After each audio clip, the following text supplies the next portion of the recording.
Hello, everyone. Welcome to the second part of Breaking Myths at Coffee with KC Overseas Rohini. Let's talk about UK a bit. आपने अपनी पढ़ाई कैसे करी है, मैंने अपनी पढ़ाई कैसे करी है.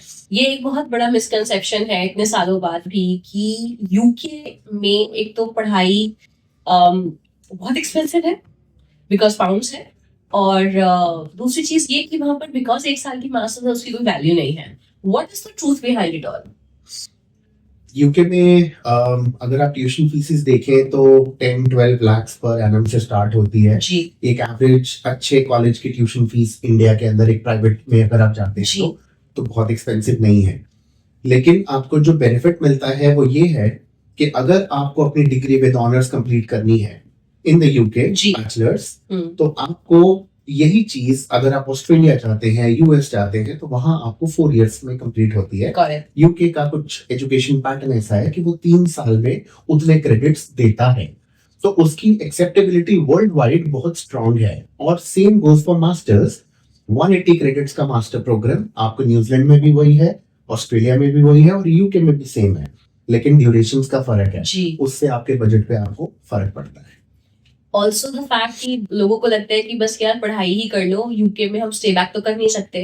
उसका जो एक्चुअल फैक्ट है वो ये है कि इंटरनेशनल स्टूडेंट्स को maximum amount of work permit मिला है अगर हम लास्ट ईयर का ही स्टैटिस्टिक्स देखें तो.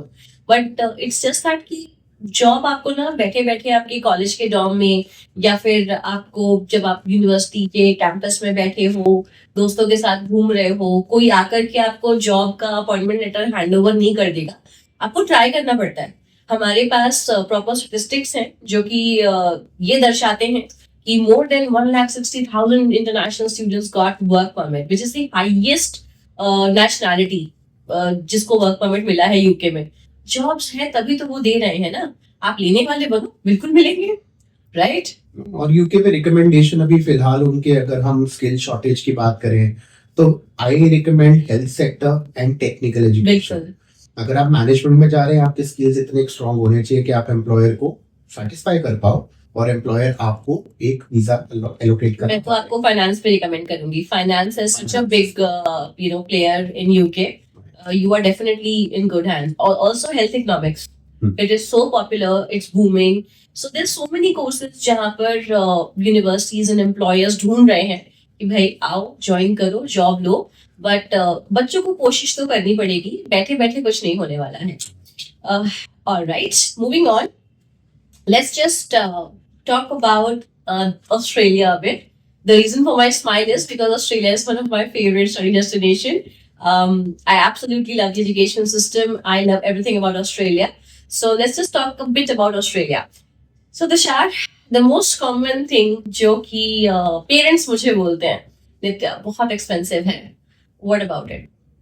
ऑस्ट्रेलिया का आपसे बेटर कौन जानता होगा. आप ही उसको टेक केयर करते हैं और सारे वीजा एप्लीकेशंस आपके हाथ आते हैं.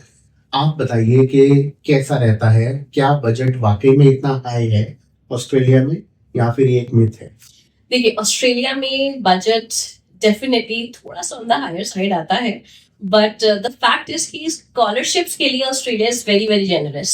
मैंने अभी थोड़ी देर पहले ही बताया कि 20% से लेकर के $10,000 $15,000 तक की स्कॉलरशिप भी यूनिवर्सिटीज ऑफर करती हैं. और जो मैंने बोला यूनिवर्सिटीज का फीस थोड़ा सा ऑन द हायर साइड है, वो ग्रुप ऑफ 8 होती हैं. अब group of 8 are basically the top 8 universities in Australia, जिसमें से 7 तो वर्ल्ड टॉप 100 में आती हैं. अब अगर आप वर्ल्ड टॉप 100 में पढ़ना चाहते हैं तो थोड़ा तो फीस ऊपर जाएगा ही, but then again we have scholarship options there and very good scholarships.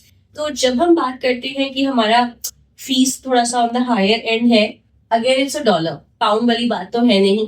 Dollar है और उसमें से भी अगर आपको 20%, 25%, 30% स्कॉलरशिप मिल जाती है, और या फिर आपको अप टू $15,000 की स्कॉलरशिप मिल जाती है, बहुत फर्क पड़ता है.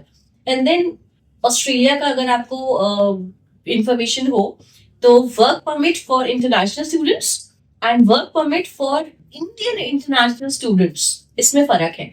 तो उसमें भी बच्चे बेनिफिट उठा सकते हैं. अगर किसी और कंट्री का बच्चा बैचलर्स या मास्टर्स कर रहा है मेलबर्न में या सिडनी में, तो उसको 2 ही साल का वर्क परमिट मिलता है. लेकिन अगर एक इंडियन स्टूडेंट कर रहा है तो उसको 2+1 मिलता है. यस, बैचलर्स के साथ बस ये होता है कि बैचलर्स जो आपकी है वो एक स्टेम फील्ड की होनी चाहिए और आपका जो पासिंग ग्रेड है हम्म, वो ऑनर्स होना चाहिए. okay. That's it. You will get 2+1. So return of investment again बहुत अच्छे आ जाते हैं. बच्चों को अच्छा खासा वर्क परमिट मिल जाता है. And again because it's Australia and I can answer, ये दूसरा एक मिथ है कि वर्क परमिट तो मिल जाता है लेकिन जॉब्स ही नहीं है. ऐसा बिल्कुल भी नहीं है. आप मेरी बात मत मानिए. आप केल्फ पे जाइए which is quality indicator for learning and teaching. ये गवर्नमेंट एजेंसी है जो सर्वे करती है. एंड इस पर्टिकुलर एजेंसी के अकॉर्डिंग अगर आप देखें तो the graduate employment rate and the salaries are highest any country would offer you. I mean, the salaries are just out of this world. Truly, trust me. And ये भी एक misconception है again कि अगर आपने ग्रुप ऑफ 8 से पढ़ाई करी है तो ही आपको अच्छी जॉब मिलेगी, अच्छा पैसा मिलेगा. नहीं है ऐसा. आप अगेन इस वेबसाइट को आप रेफर करिए, आपको दिखेगा एक एवरेज यूनिवर्सिटी भी आपका जो रिटर्न ऑफ इन्वेस्टमेंट दे रही है या फिर जो आपको सैलरी पैकेज ऑफर कर रही है वो बहुत यूनिवर्सिटी से ऊपर है. इट इज ऑल अबाउट आप अपनी पढ़ाई को कितने अच्छे से कर रहे हैं और कैसे आप अप्लाई कर रहे हैं जॉब्स के लिए. बिकॉज जॉब्स तो हैं, बहुत हैं. आप अगेन मेरा फेवरेट डायलॉग यही है, कोशिश करिए और लीजिए, मेहनत करिए, आपको डेफिनेटली जॉब मिलेगी. ऑस्ट्रेलिया को कुछ हमने रीजनल के हिसाब से भी देखा है कि जैसे मेलबर्न, सिडनी तो मेन सिटीज हो गई, लेकिन कुछ रीजनल एरियाज हैं. तो क्या वहां जा करके पढ़ने में कुछ एक्स्ट्रा बेनिफिट्स मिलते हैं स्टूडेंट को? देखिए, सेटलमेंट पॉइंट ऑफ व्यू से तो मिलते हैं बिकॉज आपको एक्स्ट्रा पॉइंट मिलते हैं वहां पर.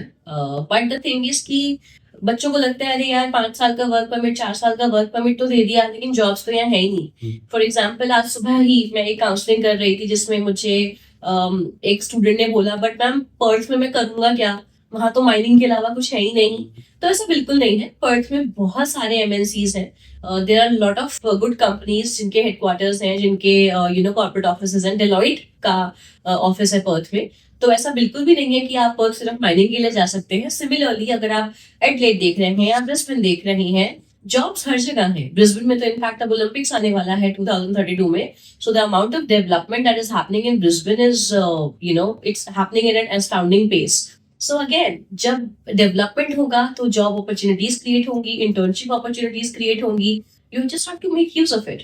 सो अगर मुझे इन अ नटशेल बताना हो, फीस थोड़ा सा ऑन द हायर साइड आपको लग सकती है बट देन वो स्कॉलरशिप्स आकर के सब कुछ बैलेंस आउट कर देती हैं.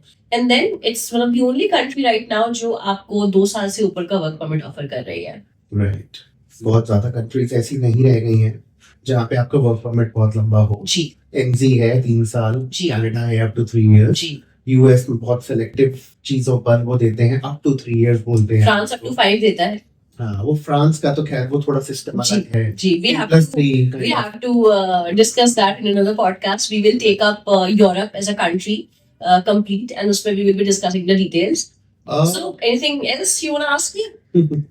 ऑस्ट्रेलिया का पेपर वर्क का बहुत लोग बोलते हैं कि बहुत लेंदी है, बहुत ग्रूसम पेपर वर्क है और इतना सब कुछ क्यों ही करना जब बाकी कंट्रीज नहीं मांगती हैं. तो इसके बारे में आप क्या कहना चाहते हैं? देखिए, पेपर वर्क लेंदी नहीं है, पेपर वर्क जेन्युइन मांगते हैं. अरे अगर आप अपने बच्चे को एक यूनिवर्सिटी में भेज रहे हैं जहां पर उसकी 2 साल की फीस 40 लाख है मान लीजिए मास्टर्स के लिए, लेकिन आपके बैंक अकाउंट दिखा रहा है कि आपके पास सिर्फ 4 लाख है, कैसे एम्बेसी वीजा देगी ना. तो हाँ, हमें आईटीआर चाहिए, हमको बैंक स्टेटमेंट्स चाहिए, हमें यूनिवर्सिटी को प्रूफ करना पड़ता है कि हम एक जेन्युइन स्टूडेंट हैं. बट देन आप वीजा सक्सेस तो देखिए ना. अगर हम लास्ट ही बात करें तो visa success has gone up to 98%. It's all because of the proper paperwork, the genuine paper trail that we have provided to the DHA. They don't need to question us about anything. उनको student के intention के ऊपर बिल्कुल भी doubt नहीं आता because of the paper work that we present. तो yes, paper work के ऊपर तो हम बिल्कुल कॉम्प्रोमाइज नहीं करेंगे. जो यूनिवर्सिटी का रिक्वायरमेंट है, जो डीएचए मांगता है, वो तो हमें लगाना ही है. We will not compromise at all when it comes to what we present to the embassy and it has to be genuine, pretty obvious. But then visa का सक्सेस भी आप ही के फेवर में आएगा. राइट. इवन ऐसा भी मैंने देखा था कोई एक आर्टिकल जहाँ पे किसी ओवरसीज को डीएचए ने प्रेफर किया था as an agent yes of the people who are submitting genuine applications. Yes. तो कुछ क्रेडिट स्कोर्स होते होंगे. तो what I would say is कि आप जरूर हमारी सर्विसेज लेके ट्राई कीजिए एंड यू विल सी और आप सेटिस्फाइड रहेंगे, ये हम लोग कह सकते हैं। और हम काफी सालों से सेटिस्फैक्शन दे रहे हैं स्टूडेंट्स को, और आप भी उस चीज का बेनिफिट ले सकते हैं। I guess that's pretty much covering it all. So guys, I think हम लोगों ने काफी सारे myths आज break करे हैं और आपकी काफी सारी जो doubts हैं वो clear हुए होंगे। अगर आपके पास और भी कुछ queries हैं, misconceptions हैं, myths हैं जो आप हमसे पूछना चाहते हैं या चाहते हैं हम उनका आंसर करें, तो please mention in the comments. आप हमें डायरेक्ट कांटेक्ट भी कर सकते हैं via Instagram, via a call, an email. We are available every which way for you guys. Alright, I guess that's it. So thank you for watching another episode with us. I hope it was informative. You had fun watching it. What more topics would you want us to cover in the future? Let us know. We will be very happy to answer all your queries. Thank you.